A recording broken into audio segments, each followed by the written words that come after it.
你好，欢迎走进今天的共读时光。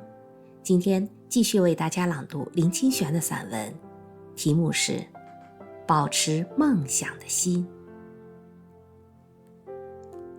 我记得小时候，老师叫我们写我的志愿，我就写我的志愿是以后要当一个作家。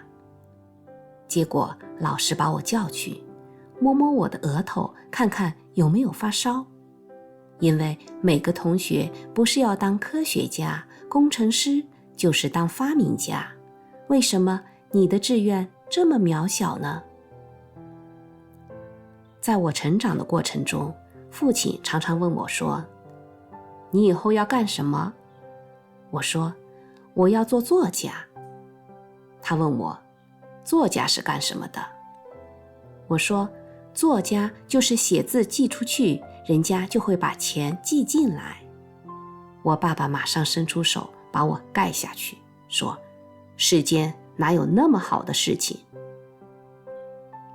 可是如果没有成为作家的梦想，今天我就不会做一个作家。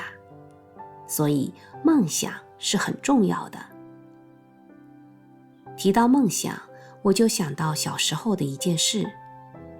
我小时候很喜欢看地图，由于家里很穷，不可能离开家乡，只好看地图过瘾。我常想，如果可以到台北、高雄去玩，不知道有多好。可是一直没有这样的机会，就看地图过瘾。我小学6年级的时候，考试得了第1名，老师送我一本世界地图，我好高兴，跑回家就开始看这本地图。很不幸，那天轮到我为家人烧洗澡水，我一边烧水，一边在灶边看地图。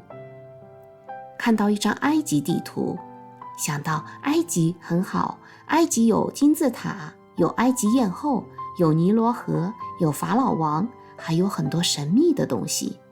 心想，长大以后如果有机会，我一定要去埃及。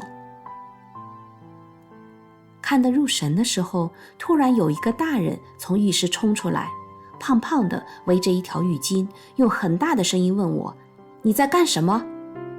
我抬头一看，原来是爸爸。我说，我在看地图。爸爸很生气，说，火都熄了，看什么地图？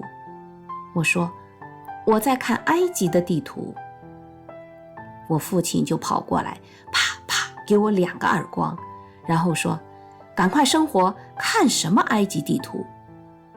打完后还踢了我屁股一脚，把我踢到火炉旁边去，很严肃地跟我讲，我给你保证，你这辈子不可能到那么遥远的地方去，赶快去生活。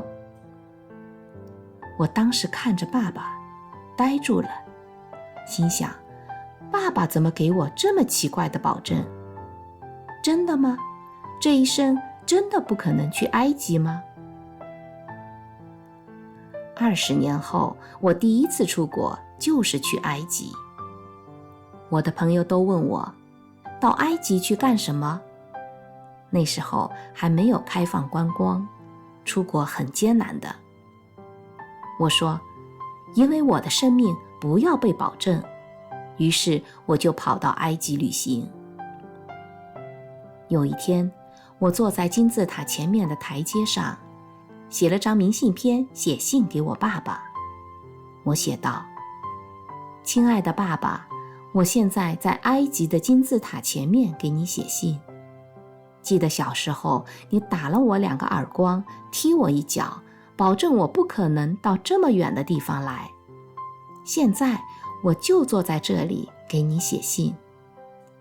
写的时候感触非常深。我爸爸收到明信片时跟我妈妈说，哦，这是哪一次打的？怎么那么有效？一巴掌打到埃及去。梦想在生命中是非常重要的东西。为什么非常重要？因为只有梦想可以使我们温暖，只有梦想可以使我们有希望，只有梦想可以使我们保持充沛的想象力与创造力。如果一个人没有梦想，这个人过了30岁，生命就开始可悲了。因为生命过了30岁开始走下坡路，一步一步走向死亡的道路。保持梦想，就是一直到告别人世前的那一刹那，都保持着向前的姿势。